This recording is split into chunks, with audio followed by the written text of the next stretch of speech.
Admiral Kayla Voss stood alone on the bridge of the ISS Horizon, the flagship of the Perseus Expanse Defense Array.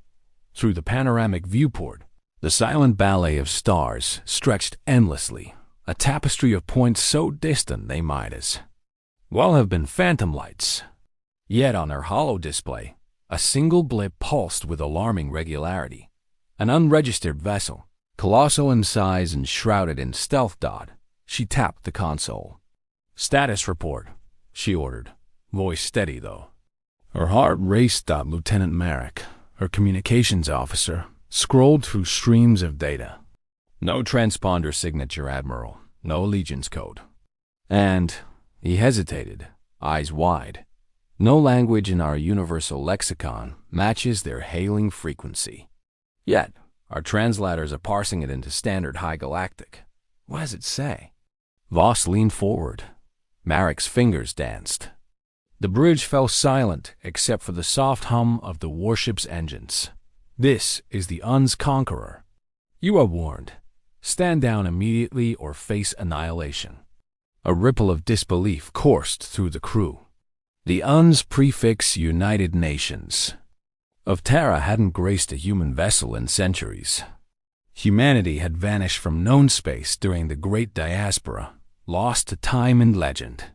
Tales of the fabled Terran starships became bedtime stories for children in distant colonies. If they were told at odd, Voss processed the words, then turned to her tactical officer. "Scan their hull signature. Confirm or deny Terran origin." 10 seconds later, the display marched through overlays of energy emissions, alloys, and power core diagnostics.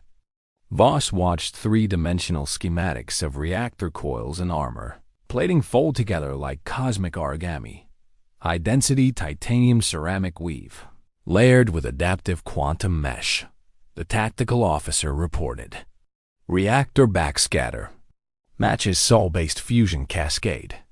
Command code algorithm traces to pre-first expansion human syntax. Admiral Voss exhaled. "They're human.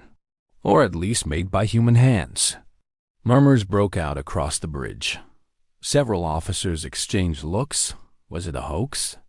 A rogue mercenary fleet playing on ancient superstitions?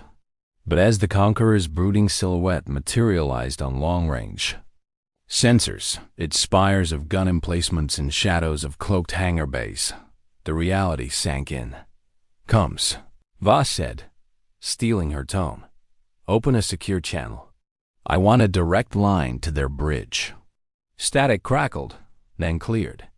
A single figure face obscured by the Conqueror's dark visor appeared on the view screen, framed by the ship's cavernous command port.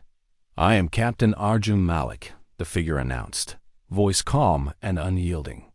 "On behalf of the reconstituted human Commonwealth, I demand you stand down your defenses. Any hostile action will be considered an act of war." Voss's mind raced. The human Commonwealth? She had read about Terran reunification efforts in obscure footnotes of ancient archives. Scholars speculated that scattered colonies might one day unify under a banner of their lost homeworld. But no one believed such an organization could still muster a warship, let alone one capable of breaching three allied empires' outer defenses. "Your demands are unprecedented," Voss replied. "Our orders are to protect the Perseus Expanse against any unapproved incursion. Identify your mission objective." Captain Malik's posture was unwavering. "To reclaim what was once lost. To secure humanity's rightful place among the stars." Before Voss could respond, alarms blared. The horizon's defense grids flared to life, and a hollow projection of the allied fleets formed behind her flags of the Andari, Zethari, and Govalian Imperiums, each shimmering in their unique hues of blue, crimson, and emerald. Hundreds of capital ships, thousands of fighters, each poised to enact the political will of their home governments. They believed in overwhelming force. They believed the Conqueror was a singular relic to be studied or dismantled. Voss's eyes flicked between Malek's impassive stance and the rising tension on her command floor. She weighed her choices: stand down and invite unknown consequences, or engage and risk igniting a war whose outcome was uncertain. "Lieutenant," she said at last, voice low, "initiate full alert. Prepare to engage if they fire. But hold your salvo until I give the order." "Aye, Admiral," Marek replied, fingers poised above the fire control console. The bridge lights dimmed as tactical grids activated, painting the crew's faces in shades of orange and red.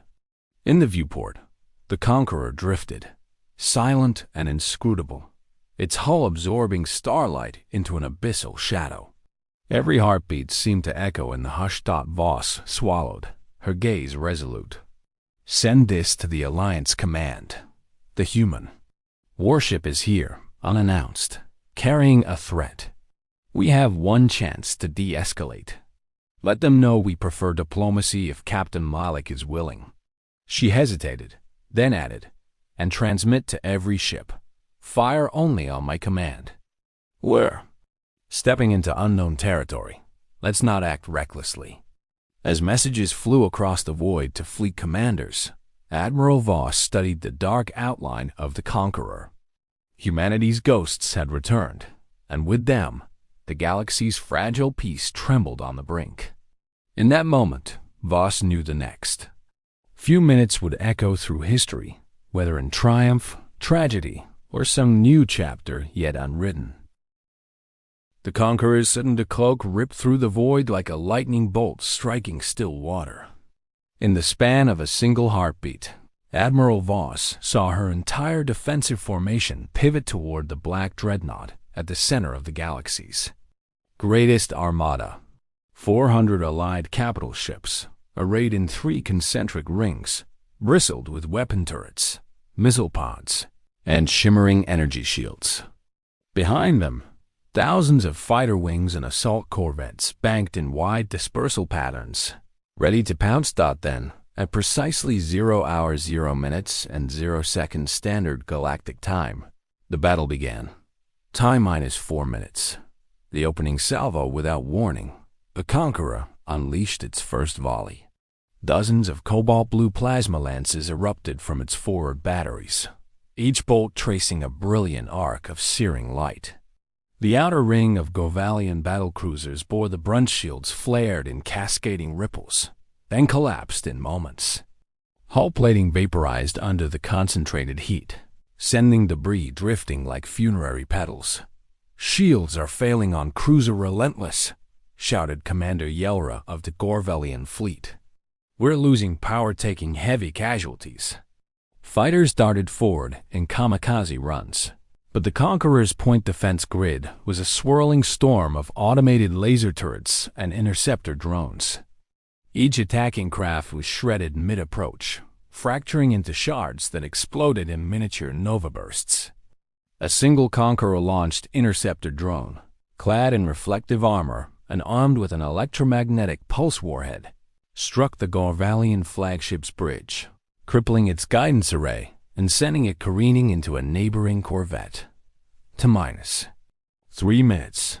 Chaos and Counter-Strike Admiral Voss barked orders. Focus fire on their sensor arrays. Launch ion torpedoes, synchronize impact in 15 seconds. 3 Zethri destroyers charged their torpedo tubes. Seconds later, twin streaks of crackling blue energy sped toward the Conqueror. But as the torpedoes closed, the dreadnought spun on its axis, disgorging a cloud of nanoparticle dispersal that shredded the warheads before detonation. "Impact aborted," reported Lieutenant Marek. "Their countermeasures are preternaturally efficient." The Allied commanders, their nerves frayed, unleashed the next wave. Missile barrages, railgun broadsides, and torrential volleys of high-explosive drone swarms. But each attack was met by the Conqueror's chilling response vortex generators that warped space-time around incoming projectiles, diverting them into subspace. A flashbang of graviton pulses rippled outward, temporarily knocking out the Andari fleet's gravitic drives and sending dozens of frigates tumbling like leaves in a storm. Tinus. 2 minutes. The boarding storm with its offensive grid intact. The Conqueror transitioned to Phase 2, boarding and electronic warfare. Hundreds of micro-boarding pods, no larger than a fighter cockpit, launched from concealed bays across its dorsal surface. Each pod carried a specialized ghost unit, a hybrid of nanomachine-augmented saboteurs and cyber-assault AI. They bore down on Allied ships with terrifying precision. Once docked, the pods injected swarming nanites that cascaded through internal conduits, short-circuiting fire control networks and scrambling power conduits. Systems overloaded. Reactors surged, then blinked out in cascading blackouts.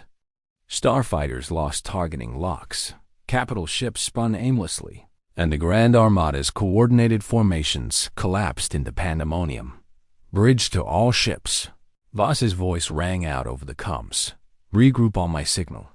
Defensive. Posture only halt boarding drones with EMP charges. A handful of Andari frigates managed to detonate their MP disruptors, creating a temporary bubble of silence around them. But the ghost units, hardened against such blasts, deployed quicksilver repair bots that re-established circuit paths within moments. To -1 minute. Desperation moves with the Allied fleet staggering. Admiral Voss ordered the final gambit.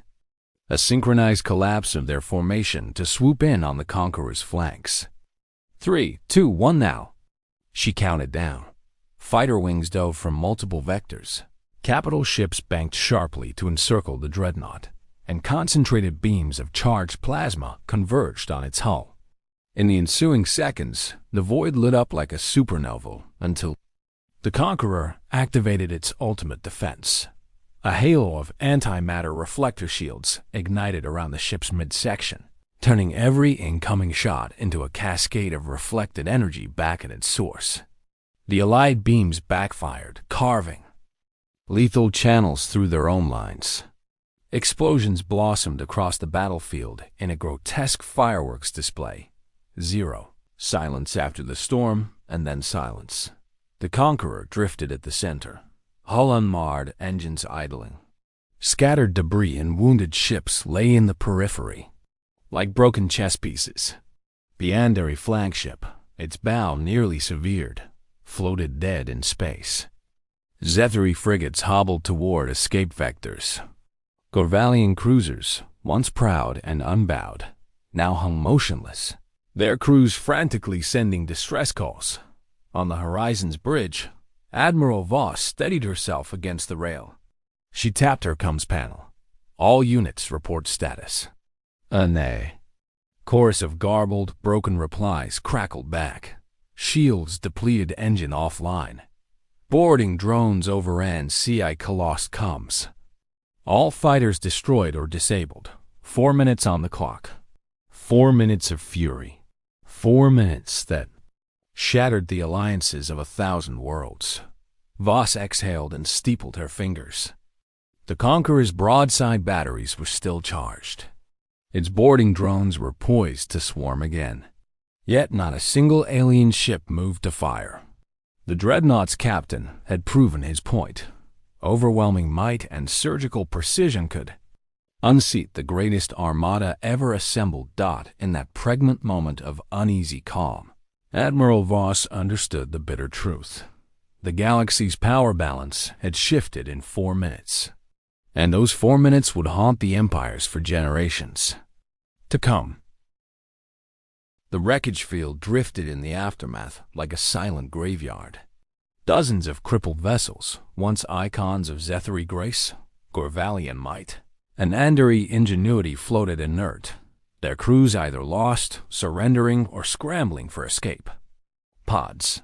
In the center, the UN's Conqueror glowed faintly, its hull unscarred, its ghostly engines humming with cold purpose. The ultimatum moments later, the Conqueror's voice pierced the silence, transmitted on every open channel. All surviving ships, heed this final warning. Human sovereignty is restored. Lay down your arms and pledge allegiance to the human commonwealth within the next 2 standard hours. Resistance will be met with total eradication. Across the battered fleets, captains exchanged horrified glances. Many comms links were severed. Others were jammed by the Conqueror's cyber drones. Those who could still receive the message trembled at the ultimatum, a death sentence, or a chance at survival under new rule. Admiral Voss, her uniform singed at the shoulders, activated her portable holo terminal. She keyed a broadcast to every admiral still under her command. This is Admiral Kayla Voss of the ISS Horizon. We cannot match their might directly. Regroup at Rally Point Sigma 7.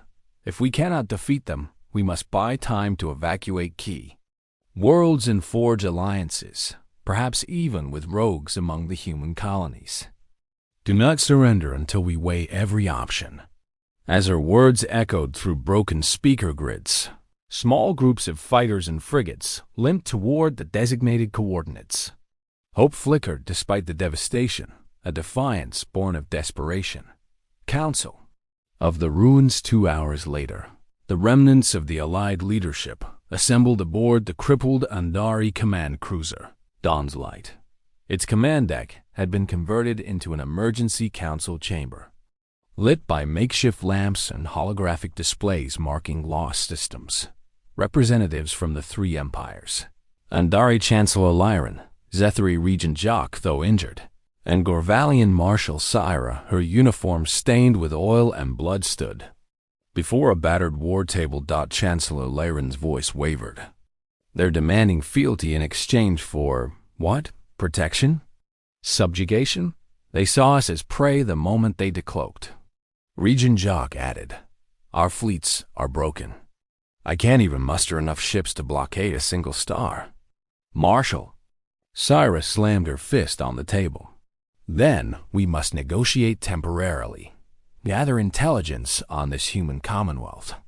We need to know their true strength, their numbers, their politics. If we can sow discord among them, if we can find human factions opposed to Malik's command. Admiral Voss, summoned as the highest surviving non-human officer, tapped her datapad. There are rumors of dissident Terran worlds colonies that rejected reunification millennia ago. Scattered enclaves on the rim, beyond even our charts. If we can contact them, they may see us not as enemies, but as allies against a common threat. The council fell silent, contemplating the fragile thread of hope that Voss offered. Seeds of rebellion back aboard the Conqueror. Captain Arjun Malik surveyed the ruins through his viewport. Data feeds streamed in. Systems under blockade, defiance, manifesting in stuttering transmissions and whispers of resistance among isolated pockets. His tactical officers prepared proposals for planetary invasions, but Malik paused over one dossier. It detailed a small Terran colony on the edge of mapped space, Ceres Prime, whose elders had refused the first Commonwealth overtures centuries ago. Its people had thrived in isolation, forging a culture independent of Earth's derelict legacy. Malik steepled his fingers. Prepare a diplomatic envoy, not a strike force. I intend to bring that world into the Commonwealth through peaceful means first. Show them the strength of unity and the folly of continued division. His second-in-command nodded, fingers already routing subspace channels for the envoy's departure. A galaxy transformed as the battered fleets retreated to hidden waypoints, and the Conqueror set course for Ceres Prime. Ripples spread across the Galactic network. Human Commonwealth propaganda, broadcasts, vowed order, and return to a century of peace under Terran guidance.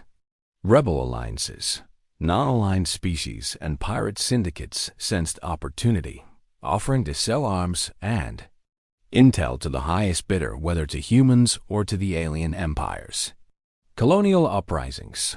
Worlds under Zethari and Gorvalian rule began agitating for autonomy, emboldened by the apparent vulnerability of once invincible overlords.